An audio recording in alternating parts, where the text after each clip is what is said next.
ഒരു ബാങ്കേഴ്സിന്റെ കാര്യം, അതായത് നമ്മൾ സമ്പാദിക്കുന്ന പണമല്ലേ, നമ്മൾ നാടും വീടെല്ലാം വിട്ടു പോകുന്നു, അച്ഛനും അമ്മേനെയൊക്കെ ഉപേക്ഷിച്ച് പോകുന്നു, അതോടൊപ്പം തന്നെ യാതൊരു സന്തോഷമില്ലാതെ ഹോളിഡേയ്സ് ഒന്നും ഇല്ലാതെ ജോലിക്ക് ഇങ്ങനെ പോയിക്കൊണ്ടിരിക്കുന്ന പണം, EMI ലോൺ അടക്കണമെന്നൊക്കെ പറഞ്ഞ് പണമാണ് മുഖ്യം അല്ലേ.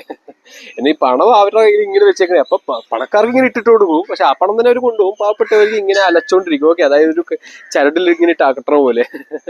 കാരണം 10-25 വയസ്സും 30-40 വയസ്സുള്ളവർക്കൊക്കെ 15,000 രൂപയ്ക്ക് ശമ്പളം ഉള്ളൂ ഇവിടെ.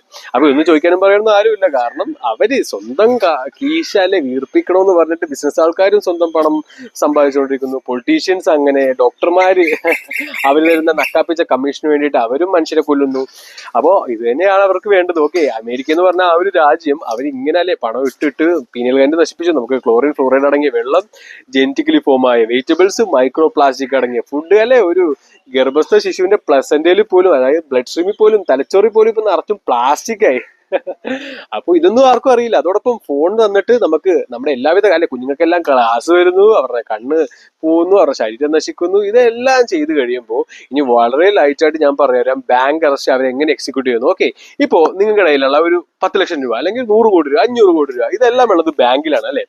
ബാങ്ക് എന്ന് പറയുമ്പോൾ ഒരിക്കലും ബാങ്കിന്റെ അക്കൗണ്ടിലായിരിക്കില്ല ഇത് വലിയൊരു ട്രാൻസാക്ഷൻ കാര്യങ്ങളൊക്കെ ഉണ്ട്. അപ്പൊ അതുകൊണ്ടാണ് ഈ ഷെയർ മാർക്കറ്റും ട്രേഡിങ് ഇതെല്ലാം വന്നല്ലേ. ഡോഗി കോയിൻ, പട്ടിക്കോയിൻ എന്നൊക്കെ പറഞ്ഞ സാധനങ്ങളൊക്കെ വന്ന് കുറെ പോഴന്മാർ അതിന്റെ പുറകെ നടപ്പുണ്ട്.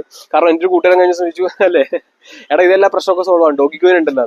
അപ്പൊ ഇതെല്ലാം ആൾക്കാരെ ആ ഒരു കുറച്ച് പണം ഇങ്ങനെ ഇട്ടിട്ട് ഇങ്ങനെ ആ ഒരു വലയത്തിപ്പെടുത്തി. അപ്പോ ഈ ബാങ്ക് അക്കൗണ്ടിൽ കിടക്കുന്ന ഈ 1 ലക്ഷം 2 ലക്ഷം രൂപ ആദ്യമൊക്കെ ഒരു ATM കാർഡ് അല്ലേ, ATM എനി ടൈം മണി എന്നുള്ള രീതിയിൽ, അതല്ല അതിന്റെ ഫുൾ ഫോം, പക്ഷെ എനി ടൈം മണി എന്നുള്ള കൺസെപ്റ്റിൽ നമുക്ക് കാർഡ് ഇടാൻ കിട്ടും. ഇന്നിപ്പോ ATM ഭയങ്കര വലിയൊരു ക്യൂ, അതായത് നമ്മുടെ സ്വന്തം പണം, നമുക്ക് കഷ്ടപ്പെട്ടുണ്ടാക്കുന്ന പണം എടുക്കാൻ പോലും നമ്മൾ ക്യൂ നിൽക്കുന്നതാണ്. അപ്പൊ ഒരു ദിവസം എലികളെ നിങ്ങൾ ശ്രദ്ധിച്ചു കേട്ടോളൂ, ഒരു ദിവസം നിങ്ങളുടെ ഇലക്ട്രിസിറ്റി കട്ടാകും. ഓക്കെ, പ്രളയം കാര്യങ്ങളെല്ലാം ഇപ്പൊ ലോകം മൊത്തം ഉണ്ട്. അപ്പൊ അതുപോലെ ഓട്ടോമാറ്റിക്കലി അങ്ങനെ കട്ടാവാ, അല്ലെങ്കിൽ അവർ കട്ടാക്കും. രണ്ടാമത് ഇന്റർനെറ്റ്, മൊബൈൽ ഡാറ്റ ഓൺ ആക്കുമ്പോൾ ഇന്റർനെറ്റ് ഇല്ല, കറണ്ട് ഇല്ലാത്തതുകൊണ്ട് വൈഫൈയും ഇല്ല. ഇൻസ്റ്റഗ്രാം, യൂട്യൂബ്, ഈ പറയുന്ന എല്ലാ കാര്യങ്ങളും സ്തംഭിച്ചു. ഗൂഗിൾ പേ ഇല്ല. എന്ത് ചെയ്യും നിങ്ങൾ? ഇപ്പൊ നമ്മൾ സ്ഥിരം കേൾക്കാറുള്ള കാര്യമാണ്, അക്കൗണ്ടിൽ പൈസ ഉണ്ട്, കയ്യിലില്ല, കയ്യിൽ തരോ. കടകളിലൊന്നും ഒരു കാശില്ല, ലിക്വിഡ് ക്യാഷ് ഇല്ല, എല്ലാം അക്കൗണ്ടിലാണ്. അക്കൗണ്ട് എന്ന് വെച്ച് കഴിഞ്ഞാൽ അവരുടെ കയ്യിലാണ്. വിഡികളെ ശ്രദ്ധിച്ചു കേൾക്കൂ, അവരുടെ കയ്യിലാണ് നിങ്ങളുടെ പണം, നിങ്ങളുടെ കയ്യിലല്ല. അവരതൊന്ന് ജസ്റ്റ് ഒരു സ്വിച്ച് ചെയ്ത് കഴിഞ്ഞാൽ ആ പണം എല്ലാം ഡ്രൈൻ ആവും. അതൊക്കെ തന്നെയാണ് ഗാസയിലെല്ലാം നടന്നിരിക്കുന്നത്. ആ ഒരു യുദ്ധത്തിന്റെ പുറത്തും അതോടൊപ്പം തന്നെ പ്രളയത്തിന്റെ പുറത്തും എല്ലാം അവിടെയുള്ള പണം ആ ഒരു ബാങ്കുകാർ അങ്ങോട്ട് ട്രാൻസ്ഫർ ചെയ്യും.